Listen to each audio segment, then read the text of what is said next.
السلام علیکم ورحمۃ اللہ وبرکاتہ۔ میں ڈاکٹر امجد علی اور آج ہم بات کر رہے ہیں، کیونکہ سردیوں کا سیزن چل رہا ہے اور ایک بہت ہی پیچیدہ بیماری چل رہی ہے بہت زیادہ، تو آج ہم اس کو ڈسکس کرتے ہیں اور وہ بیماری ہے فالج اور لکوہ۔ سردیوں میں عموماً ہمارے ہاں بہت زیادہ یہ بیماری ہوتی ہے۔ آج ہم سب سے پہلے جانیں گے کہ فالج اور لکوہ ہوتا کیوں ہے اور فالج اور لکوہ ہے کیا، اور ہم اس کا بیسٹ ٹریٹمنٹ کیسے کریں۔ دیکھیں، میں آپ کو فالج اور لکوے کی ڈیفینیشن بتاتا ہوں، تعریف بتاتا ہوں۔ اچھا، یہ تعریف میں میڈیکلی طور پہ نہیں بتا رہا، ڈاکٹروں کی لینگویج میں نہیں بتا رہا، میں ایک ایسی تعریف کوشش کر رہا ہوں کہ ایسے الفاظ کا چناؤ کروں کہ جس میں ایک عام انسان کو فالج اور لکوہ سمجھ آ سکے کہ فالج اور لکوہ ہے کیا۔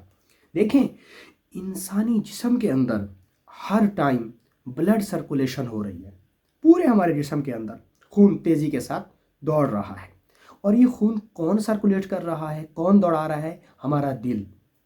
جو خون ہے وہ ایک ہمارا اہم اور لازمی جزو ہے ہماری باڈی کے لیے۔ جو ہمارا خون ہے، جب وہ کسی بھی وجہ سے اگر ہمارا خون گاڑھا ہو جائے اور اس کا گاڑھا پن اتنی حد تک پہنچ جائے، ایک خاص حد سے کراس ہو جائے، تو پھر کیا ہوتا ہے؟ ہائی بلڈ پریشر کی بیماری شروع ہوتی ہے۔ اور ہائی بلڈ پریشر کی بیماری کیوں ہوتی ہے؟ کیونکہ مریض کا جو خون ہے وہ گاڑھا ہو جاتا ہے اور وہ رکنا شروع ہو جاتا ہے۔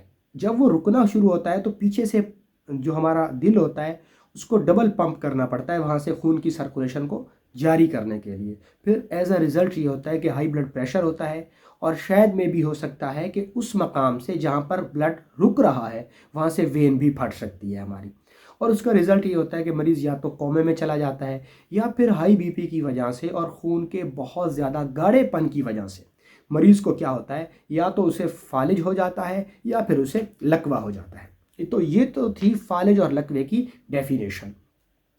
اب ہم چلتے ہیں کہ فالج کی ہم نے ڈیفینیشن کر لی، لکوہ کیا ہوتا ہے؟ لکوہ دراصل فالج کی ہی قسم ہوتی ہے۔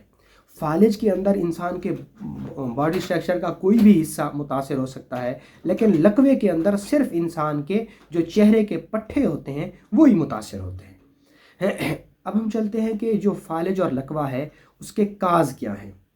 دیکھیں، اگر انسانی جسم کے اندر خون کی کمی ہے، خون کا گاڑھا پن ہے، آپ بے تحاشا پین کلر یوز کرتے ہیں یا وہ دوائیاں کھاتے ہیں جو خون کو گاڑھا کرتی ہیں، یا اس کے علاوہ آپ کے اندر ہائی بلڈ پریشر کا شکار ہیں، یا بہت زیادہ آپ کو سردی لگ گئی ہے، ٹھنڈ لگ گئی ہے، یا آپ کو پٹھوں کی کمزوری ہے، تو یا دماغی رسولی ہے، یا آپ دیرینہ ہائی بلڈ پریشر کے مریض ہیں، تو آپ کو لازمی طور پہ اپنی جانچ کروانی چاہیے، آپ کو اپنے ڈاکٹر سے رجوع کرنا چاہیے، ورنہ ہو سکتا ہے کہ آپ فالج اور لکوے کا شکار ہو جائیں۔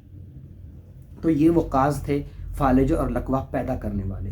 اب ہم چلتے ہیں کہ اگر کسی کو فالج ہو جائے تو آپ نے کیا کرنا ہے۔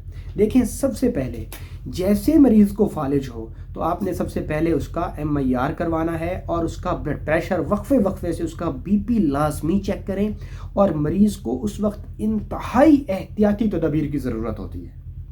عموماً یہ ہوتا ہے کہ جب فالج ہوتا ہے تو عام طور پہ فالج کا پہلا جو جھٹکا لگتا ہے اس میں بہت حد تک مریض سیو ہو جاتا ہے، سیو رہتا ہے، اس کا جسم محفوظ رہتا ہے۔ اگر نامکمل فالج ہو تو یہ اس چیز کا الارم ہوتا ہے کہ اگلے 8 سے 10 دنوں میں شاید کہ اسے دوبارہ فالج ہو جائے۔ تو مریض کو چاہیے کہ وہ اپنی کیئر کرے، سردی سے بچے، ہائی بلڈ پریشر کو چیک کرے، اپنے BP کو مطلب اپنے BP کا ڈیلی بیس پہ معائنہ کرے، اور فوری طور پہ اپنے ڈاکٹر سے رجوع کرے۔ اس کے علاوہ اگر کسی مریض کو مکمل فالج ہو جاتا ہے تو اس کو سب سے پہلے تو اس سے بیسٹ وے تو یہ ہے کہ وہ اپنے ڈاکٹر سے مشورہ کرے۔